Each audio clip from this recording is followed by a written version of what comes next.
Welcome to Basic Brewing Video. I'm James Spencer. I'm Steve Wilkes. You might hear thunder rumbling in the background. Just my indigestion. Mother Nature did not want this to happen today. No. But doggone it, we're gonna make it happen. We have a lovely treat today. Indeed. A few weeks ago, I talked to our longtime friend who's been with us since the beginning of the podcast, Casey Letellier of Ivory Bill Brewing Company, about brewing with a brand new grain from the Land Institute up in Kansas. It's called Kernza. And you know, most grains you have to replant year after year after year. They're annuals. Right. This is a perennial, which means you plant it once, harvest it, it comes back up the next year. So it's a whole new good thing. And people are making bread with it. And Casey is the first in Arkansas to make a beer with it. So I actually took a little part in the brew day of this beer. He made me clean out the mash tun. That's why I didn't go. And so let's go back in time a few weeks to Siloam Springs, Arkansas, to the Ivory Bill Brewing Company, and talk to or watch Casey brew this beer.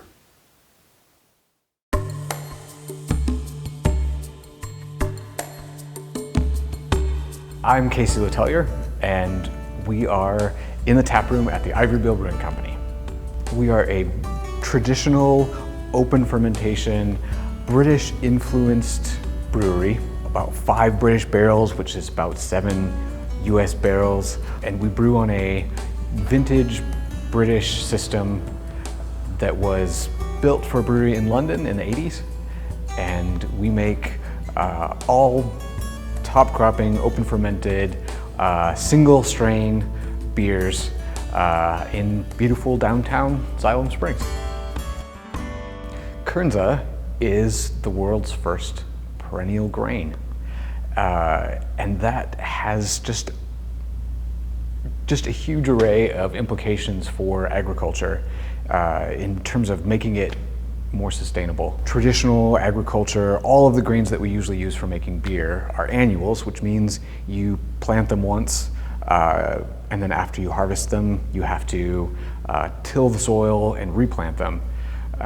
Perennial grains have the potential to really change that whole formula for agriculture, that you plant them and then they send down really deep roots that make them more drought tolerant, that hold down soil, that actually sequester carbon, and instead of just releasing more carbon every time you plow the field. Kernza is challenging at this stage in its sort of life. It's challenging to brew with. Not insurmountable challenges, but it is challenging. The seed heads are very small, probably about 1/4 of the size of what you'd expect for like a barley kernel or a wheat kernel. They're small enough that if you just put them through the roller mill that you're using for all the rest of your malt, it doesn't even like bother them. They're just like right on through. I rigged up a Corona mill, one of those kind of old-fashioned mills that people sometimes use for making cornmeal. And if I adjusted it in so that the plates were actually touching, and then I rigged up a belt and hooked that up to a motor, and we were able to get an okay crush. So we wanted to make a very simple malt profile beer where the canvas was like clean and delicate so that you could actually taste what the Kernza contributed to the beer. That if we had brewed something really hoppy or with a lot of other competing flavors, it feels like what was special about the Kernza would be lost. So we built a strong beer, since there is definitely a tendency to feel like strong is special, and we wanted people to feel the specialness of this beer. So it's 8.8%. About 80% of the grist is Italian heirloom Ericlea, which is itself a really interesting malt, a drought-tolerant barley species. And then 20% is Kernza. in a lot of ways, it reminds me of a Belgian triple. It's strong. It has those lovely like spice notes. It's for a beer this big, it's really refreshing and almost dangerously crushable. We're the first brewery in Arkansas to make a beer with Kernza, and it just feels like a really exciting privilege to be part of this first new grain in thousands of years. And we're excited about the potential for what it can contribute to the beer too. So isn't that cool? Yeah. I can't wait for you to taste this beer. To go over the statistics of this beer. 8.8% ABV. I swear I haven't had any already. 80% Italian heirloom Eraclea barley, which is kind of like a Pilsner. I've never heard of that before. 20% Kernza, raw, unmalted Kernza. Oh. 20 IBUs of German Northern Brewer for bittering. A modest addition, he says, of German Herzbrucker at Flameout. He uses as his house yeast Y yeast 1332, which is said to be from Gales Brewing in Hampshire. And he top crops it, as you saw in the video, and pitches from batch to batch in his open fermenters. And once again, the Kernza is from the Land Institute in Kansas. Now, they believe in filling the crawlers full at Ivory Bill. So this first one, I'm gonna pour over the sink. This is how, yeah. Oh my goodness, that looks great. Isn't that beautiful? That is just pretty as a picture. All right. So cheers. Cheers to Casey and Dorothy up at Ivory Bill. Absolutely. And thanks for letting us be a part of this. Wow. It smells pretty darn good. It even smells, Casey mentioned that he thinks it's a little bit like a triple. It smells a little bit like a triple. Wait till you taste it.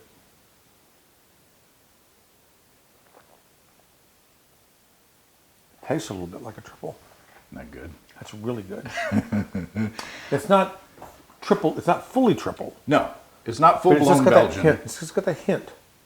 But I That get is super good.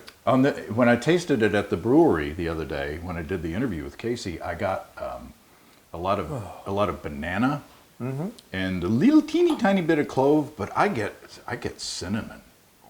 When we were mashing with the Kernza in the mash tun, to me it smelled a lot like cinnamon, and I think I'm not talking myself into it, but I think I taste cinnamon as well. But it is triple-ish. It is Belgian-ish. That's a new flavor. That's interesting. I mean, it's like I've never tasted anything like that. That's what I said the other day at the brewery when I was talking. When I tasted it for the first time, it was like I'm searching for descriptors because there's stuff going on in here that's delicious that I have to connect my food descriptors to the beer. The first time you taste something in a beer, your brain doesn't know what to do with it, or at least mine doesn't. Right. But I think it's super delicious. I get all that you mentioned. I also get just a tiny hint of a sourness on the palate, just a little bit. Now, I don't want to go too far with that because I'm not saying the beer is a sour beer. Right. But I just get that little tangy is a better word. Yeah. It's tangy. Yeah, I'd go with that. And it also reminds me a little bit of like traditional like pre-prohibition lager kind of and that might be more the way it's hopped than the grains. I'm not quite sure how to describe what I'm tasting, but it's not floral to me. No. I don't get any big floral notes. The grain really comes through, and the grain flavor is new to me. Yeah. Yeah. So, yeah, and that's just 20% Kernza. 20%, of the raw, unmalted Kernza. but it didn't hurt it that it's raw, beautiful. because it's crystal clear, and I don't think it's filtered. I don't think, I could be wrong, but I don't think it's even filtered. But Casey said he stopped it. He said it could have gone a little drier, but he stopped it before then. He had an event with the Land Institute at the brewery that he wanted to have this beer done. But I think I don't know that I would want it any drier than this. I was going to say there is just a little residual sugar in it. I can even kind of feel it. It's unctuous. Mm-hmm. You know, on my lips a little bit. There's a little sweetness left in it. That's super drinkable beer. I love it at 8.8%. Now I want to drink it at 4.5% to 5% because I think it would be just crushable. Yeah. This is crushable This will enough crush as it is. me. But I think I get, as it warms up a little bit, in addition to the banana, I get a little bit of bubble gum in there too. Yeah, it just has a little bit of that Belgian-esque stuff going on. And what is it? Is it, what's the clove gum? Is that Beeman's? Oh, yeah, I think so. Or what's the other one? The old vintage gum? Something Jack's? Yeah. I think we'll put it on. Blackjack. Blackjack. Yeah, Blackjack. It's got a little bit of that in there because there's that little bit of. As you said, I'm struggling for descriptors because I love it. I think it's delicious, but there's a whole lot of stuff going in there that I haven't had before. Yeah, I was just going to say, now I'm getting a little bit of toast. Just a little bit of a cracker or toasted bread, ever so slightly. There's a lot of new flavors, or I should say, there's a lot of flavors in here that I don't quite know where to put them yet. Yeah. I'm amazed that this, it's an English yeast, but I'm amazed that there's all this character from that yeast. Yeah. It is triple-ish. You know, there is some like Belgian yeast character, some phenolics and such as that in there. So I'm kind of surprised that, you know, from a yeast like that. And the other beers that he brews are not, you know, he does hoppy beers, he does, you know, session pale ales, he does a nice Dublin Dark that I've got a can of in the other room, but you know, they don't have this bubblegum, you know, this banana bubblegum spicy character to it. So, you know, maybe it's just the Kernza that's bringing that out. Well, and I've never experienced this Italian malt, but again, if it's barley and it's good quality, it's not going to be all that different from a good quality Pilsner malt or lager malt. Right. But the Kernza would be very different, and so I'm really curious about it. I guess it's a grass. I guess all grains are a grass. I think. Yeah, I think so. So I'm showing my ignorance here. I don't really know. Yeah. But what a cool thing, and from Kansas. That's where the Land Institute is based from. So I mean, number one, it makes a really good beer. Yeah.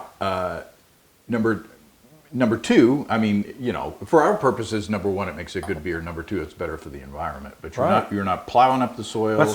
You're not you know losing all that topsoil to dust in the wind, literally, Kansas. And you're not using the petroleum to make the you know, the fertilizers as much, or the pesticides as much, or the herbicides as much, and you're not running the tractors over and over to fields again. So cheers to the Land Institute for, you know, and it's only been in development for like 40 years. Yeah. Which is incredible. Yeah, you know, it took like hundreds of years, if not thousands of years, to get wheat. Exactly. And it's not I mean, it's being developed by breeding, not by laboratory genetic modification. So, well, this is a super great experiment at this moment, I guess. Yeah. Because I'm sure it's in very limited quantities how you can get it, and I'm sure it's probably pretty expensive as far as grains go. But you can get it if you search for it. You can find it and get some to play with it at home. Is that? And Casey encourages people to do that. So. I'm wondering. I'm curious. It's beyond the scope of today's video, but I'm curious about what the protein, numbers are on it, and the efficiency numbers would be on it. An 80-20 build is a really good place to start, I would think. But it would be really cool to see what would 100% be, what would 50% be. Don't know. You'd have to malt it first. Yeah, that's what I mean. It's like how maltable is it? Right. So again, I'm kind of showing my scientific ignorance because I don't quite know all that. But how cool is that? Yeah, we're just at the beginning now. So Yeah. get a little science Very little. in your brew day. So thanks again, like I say, thanks again to Casey and Dorothy up at Ivory Bill for hosting me and letting me clean out the mash tun. And I enjoyed it. It was fun. And look for fun grains like this to play with and bring some interesting stuff into your beer that even we haven't tasted before. Yeah. So There you go. Cheers. cheers. Happy brewing. Come and visit us online at basicbrewing.com. You can find archive lists of our audio and video podcasts on homebrewing. You can also find our DVDs and our brewer's logbook, where you can track and log up to 50 batches of beer. Two fellas in that video that need a beer, I think. All right, let's make that happen. Okay.